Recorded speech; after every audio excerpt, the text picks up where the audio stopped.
नमस्कार साथियों। आज मैं फिर भगवती बिष्ट आपके सामने सदचित आनंद की बात करने आई हूँ। कल मैंने बताया कि जीवन आनंदमय है, लेकिन ये कैसे संभव है? यह उच्च स्तर का आनंद अलग प्रकार का सुख है, जो कि स्थायी है और अपरिवर्तनशील है। संसार में आज व्यक्ति को दुख झेलना पड़ रहा है, अतिवेदना झेलनी पड़ रही है, और जो भौतिक संसाधनों के रहते हमें जो सुख मिल भी रहा है, वो चिरस्थायी नहीं है। यह दुखद तथ्य हमारे सामने है, और ये इतना सामान्य सा हो गया है कि आज सुख मिलता है, हम ये आशा नहीं कर सकते कि ये कल सुख हमें कल तक रह पाएगा, और यह वास्तव में होता भी है। इस संदर्भ में आधुनिक वैज्ञानिक अनुसंधान बहुत रोचक है। विज्ञान ने भी पता लगाया कि समस्त पदार्थ जो हैं इलेक्ट्रॉन एवं प्रोटॉन के बने हुए हैं, और ये इलेक्ट्रॉन और प्रोटॉन केवल वैद्युत आवेश से निर्मित हैं। इस आधारभूत खोज से यह अनिवार्य निष्कर्ष निकला कि किसी पत्ती अथवा फूल की मूलभूत सत्ता निराकार विद्युत या निराकार ऊर्जा से अधिक कुछ भी नहीं है। विज्ञान जगत ने भी इस खोज का अनुभव करना शुरू किया कि पहले से प्रायः लोग ऐसा माना करते थे कि आनंद तो अपने भीतर ही है, लेकिन भौतिक जीवन इतना प्रबल हो गया कि व्यक्ति ने अपने आप को पहचानना बंद कर दिया। अधिक से अधिक की खोज, अधिक से अधिक भौतिक संसाधनों की खोज में वह आराम करना भूल गया। जबकि हम सब जानते हैं कि प्रगति के दो चरण हैं, क्रिया और विश्राम। तो हम क्रिया ही क्रिया करते रहे, तो कभी हमने ये नहीं जाना कि हम कुछ समय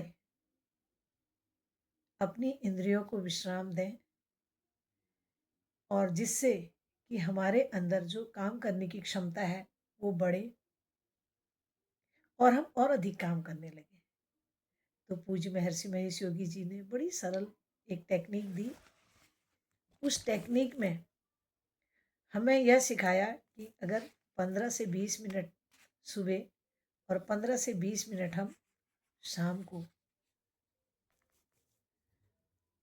बैठते हैं, तो हम 8 घंटे की नींद से भी ज़्यादा विश्राम पाते हैं, और हमारी जो मस्तिष्क की तरंगें हैं वो तरंगें क्रमबद्ध होने लगती हैं। क्योंकि कुछ भी जो है, जो सोच है, उसी पर हमारे कार्य हैं। सोच कितनी पावरफुल है, हमारे कार्य का परिणाम हमें बताता है। कार्य का जब परिणाम बताता है, तो हमको लगता है कि ये मैंने सही सोचा या मैंने गलत सोचा।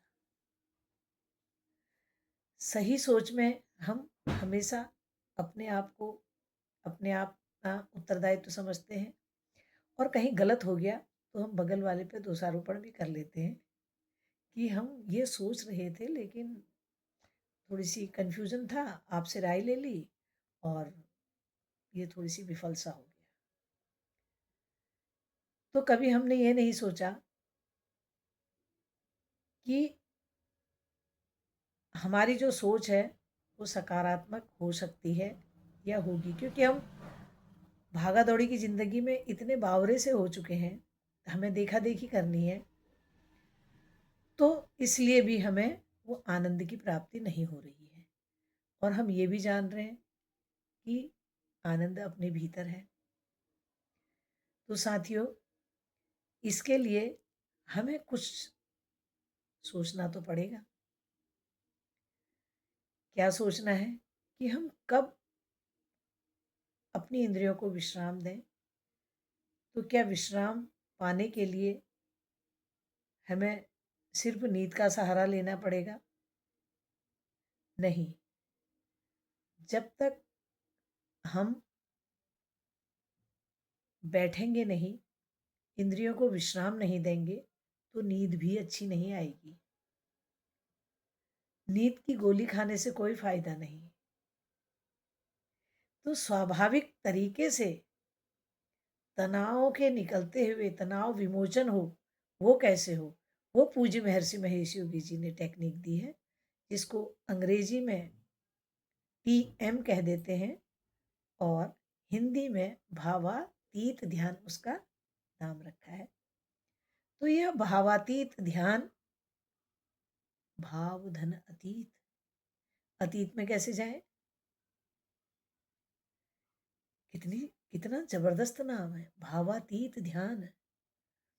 टेक्निक दे दी महर्षि महेश योगी जी ने। तो उस टेक्निक के आधार पर हम अपने विचार के उस मूल स्रोत से संपर्क करते हैं जो हमारे ही भीतर है। तो उस मूल स्रोत को जानने के लिए, उससे संपर्क करने के लिए हमें कुछ धारण करना होता है। वो धारण किसी कुशल ध्यान शिक्षक से ही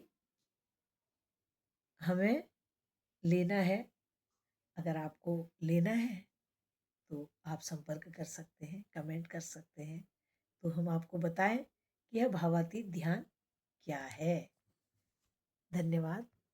ज़रूर लाइक करें और पूछें, कमेंट करें अगर आप जानना चाहते हैं।